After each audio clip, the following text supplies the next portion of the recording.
everyone. Hopefully you're doing great. Hope you've been well.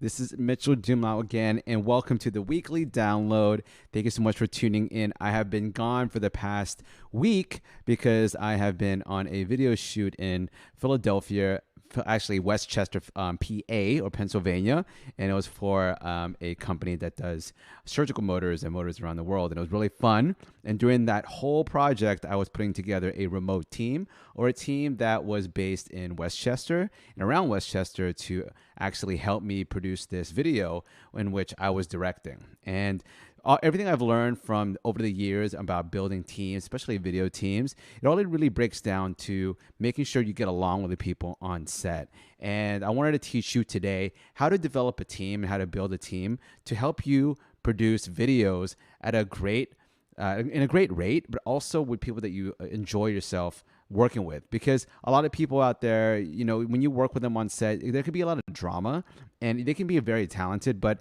if you have a lot of drama and there's a lot of stress on set, it's really going to hamper the creative vision and also the schedule. So it's always best to find ways to work with a team that you actually enjoy being around and also people who are talented. So it's a fine line to find someone with a really great reel, but also someone that you get along with. And everyone's different. Some people like to work with people who are ultra creative and could be very out there and super strange and weird and can be late to set. Or people want to work with people who are on time, who don't really talk much and just want to get the job done, and so it depends on what the job is for me, but I feel that I like people who are professional, who know what they're doing, at the same time love what they're doing and are very talented at their work. And so for the first step for building a production team or video production team is really figuring out the scope of work. So what is the actual project and what it entails? Like, what is the amount of work that you have to do in order for you to complete this video or videos? And so this is something that you're going to figure out with your client or with the brand or yourself or your teammates. And you have to find, what are the different roles that are necessary for you to actually complete this project. Now, I know a lot of people out there like me are video creators and videographers who can create videos on their own. And I know that you can do that, and that is important. But today I'm going to really show you how to do it with a team, because you don't want to burn yourself out. I know the feeling of having to edit, produce, direct, and shoot and coordinate everything, and then having to deliver that within 2 weeks or sometimes 1 week. And it's a lot of stress, and it's always best to have multiple people working on a project, because A, you get different perspectives and different talent. B, you also free up more time for yourself. And C, you get to actually have a collaborative experience where you actually produce something that's a little bit more different than what you originally envisioned. And it keeps you out of your narrow tunnel vision of yourself, and you don't really evolve your actual style and your type of videos that you create. It's really good to have multiple people to work with, because you have different perspectives to create something that's actually more innovative and that's different from what you've done before. And so once you figured out the scope of work, you should know the type of people that you would need. And what the first person that I would always get is a producer. So it's very essential to get a video producer. You might be a video producer yourself, but it's always great to have someone to help you. Maybe it can be a coordinator, a line producer, maybe even just an executive producer, someone just to handle the top level of everything, or someone that's going to help you just coordinate all the contracts, the team, the permits, the scheduling. It's just really helpful to have someone on your side doing that. So I'm going to speak today from the view of a director and someone who wants to shoot the video. So a DP or a director. And the next step is to figure out the budget and break down the most essential roles. So the amount of people that you can hire really depends on the budget that you have. And so I know that you have really small budgets, then it's figuring out what is the essential roles that you need in order to get this done. It also comes down to your talent. So if you're someone who can shoot, but you're not great at editing, then get someone to edit. If you're great at editing but not great at shooting, get someone who's a camera person. Or you may need someone to grab sound or capture sound, or someone to help you with lighting, like a gaffer or a DP. Whatever it is, figure out what your weaknesses are and how you can actually hire someone to strengthen those weaknesses or to fill in those gaps, so that you're able to provide yourself or your client a really great project or a great product. And I really look at the essential roles as the core team. It's like the basketball starting lineup, okay?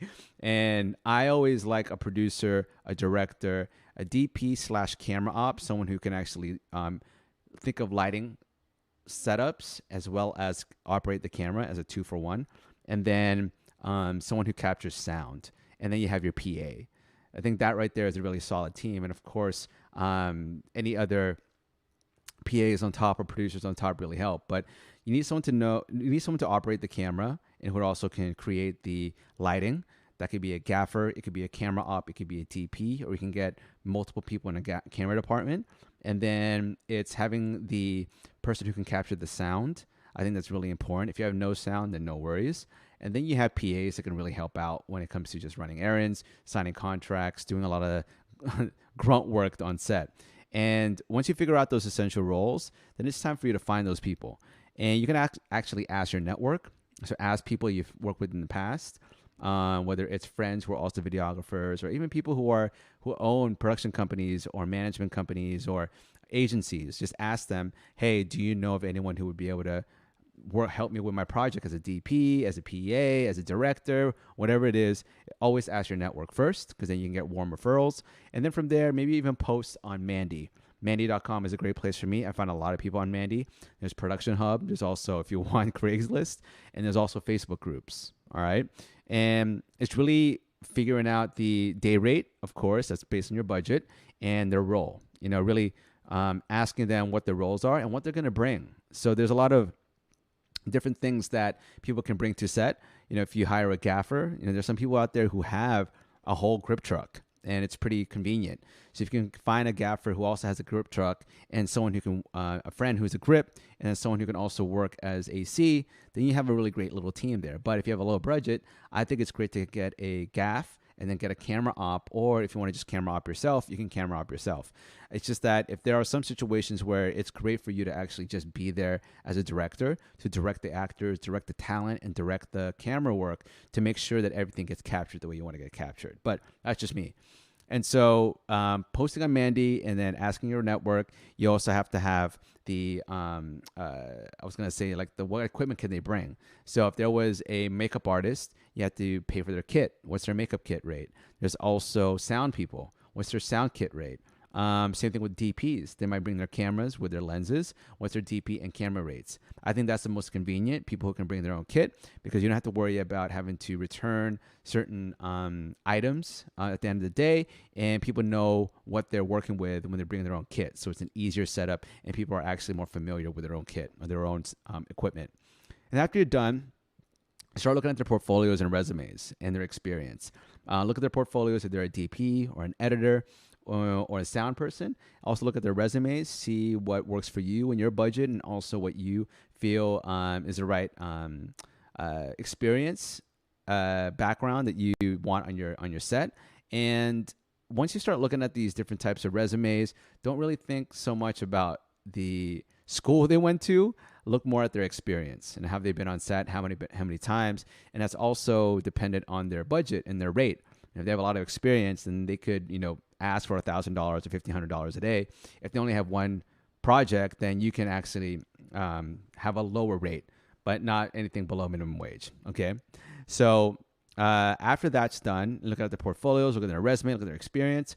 You figure out, who are the best candidates, and then you have a call to get to know them. So this is a really important part, because you want to know if these people are the type of people you want to work with on set. And I had an experience with this last week when I asked for a DP, and I was between two guys. One was really experienced. I was going to bring like a FS7 with a couple lenses and then a lighting setup. And then someone else who was more enthusiastic, and they were going to bring a whole grip truck, and they had a Blackmagic 4K. Now those two people, sometimes you will go for the more experienced one with the better reel and like the nicer camera, but that person's attitude wasn't that great. They said, they just came back to me saying, hey, this isn't right for me. I mean, this is too low for me. This is all I can bring. I should be getting this much, blah, blah, blah, blah. And I could tell that he had a really bad vibe. The other person was like, hey, this is a great rate, works for me. I can also bring this. How about this, and that? I suggest this. And then we created a whole shot list together in a way. And we also jumped on a phone call. And I really admired this guy, because he had a lot of equipment with him, and he also had a lot of energy and positive energy about him, and a lot of great I would say ambition. He was just very like adamant to work on the set and also work on his reel and his resume. And so that actually is a defining point. You can have a very talented person and someone who's decent. And if the talented person is an asshole, I would rather go with a decent person who's a nice guy. And vice versa. And so I honestly feel that a great call is good for you and making sure that they vibe with your personality. And after that, you can create a contract. And so you can have an independent contractor contract, or you can do like just a MUA, memorandum of understanding agreement. There's different types of contracts you have out there, and it just lays out, how much they're going to get paid, what they need to do, what they need to bring, their role, and it's a work for hire. So they're not part of your company. And then from there, send out the call sheet. And so the call sheet's going to have all the information for the day, for the shoot day, which will have, everything from, the time that you're going, the call time, to the times that scenes are going to be shot, what type of scenes they are, the contact information for the crew, address for the sets, all of that. And so it's really important to have the call sheet, because a lot of people who are going to set or who are getting hired, they need to have some place to see all the information so they're not confused. Okay. And then when you're on set, to really have a really great team, to really build a great team, you had the call, you're really vibing with them on the call, and you feel like you have a great, team before you get up to set. When you get to set, everyone kind of, sometimes it's just people who haven't met each other at all. You have to try to wrangle a motley crew together to get a really good project done, or get a good product out of random people who have never worked with each other before. And so I've always felt the best way to actually handle this situation is to always have a positive set, a happy set, a relaxed set, but also a set that gets things done. Like, you can always have a friendly set, but sometimes you can get too friendly and people are just talking and things just don't get done. So you really have to set the kind of like the bar in the beginning of the day by making sure that everything gets done for the first shot, and you do it in a way where you introduce yourself to folks and you ask them what they truly want to be, what they want to do, and you kind of like learn more about them and what they truly want in life, and then you use the situation to actually bring them value, rather either from teaching them or connecting them with someone in your network, or just finding a way for this project to actually help them towards their goal. Right? It's just the best way for me to work with people is to make sure that they feel like they're going towards a certain goal in their life. And when they're on set, at the beginning of the day, just get stuff done as soon as possible. Right? Don't dilly-dally around. Like, even if you're on set as a director or the executive producer, even you, if you feel like there's things that need to get done, I know that some folks out there feel like they shouldn't be in the lowly positions as a PA and be carrying stuff around. But if there's no client on set and they're not seeing you do that, just handle it. Get things done. Just make sure that people see that you are also part of the team as well. Okay. And when you have a schedule in plan and you have a producer on set, it's really helpful that you also get people on board of always making sure that things get done, even if you're not telling them what to do. All right. So it's really hard. Let's say you have a B cam while you're doing the interviews, to get someone to get the shot that you want if you're not there. And what I found is to really tell a camera op or someone who's getting B-roll while you're doing another shoot, is to tell them what the goal is. What's the goal for that scene? What's the goal for your shots? And for this, let's say your goal for these shots is to capture the company that really loves its employees, and you want to show employees who are happy to be there. And you also want to tell team members on set, what's the video about, so people understand what you're trying to capture. I think when people start knowing what the video is about, what you're trying to create, what your goal is for the whole video, and they feel part of the process, and they feel like they know what they're doing when there's nothing else going on, right? So really give people the goal of the project and help people see what the story is and what the vision is, by giving them a nice little pep talk in the beginning of what it's all about. And what I really feel is that once you have a set that's going and you're filming and everyone's having is basically, doing what they need to get done. And throughout the day, there's going to be lulls of energy where people are going to feel tired.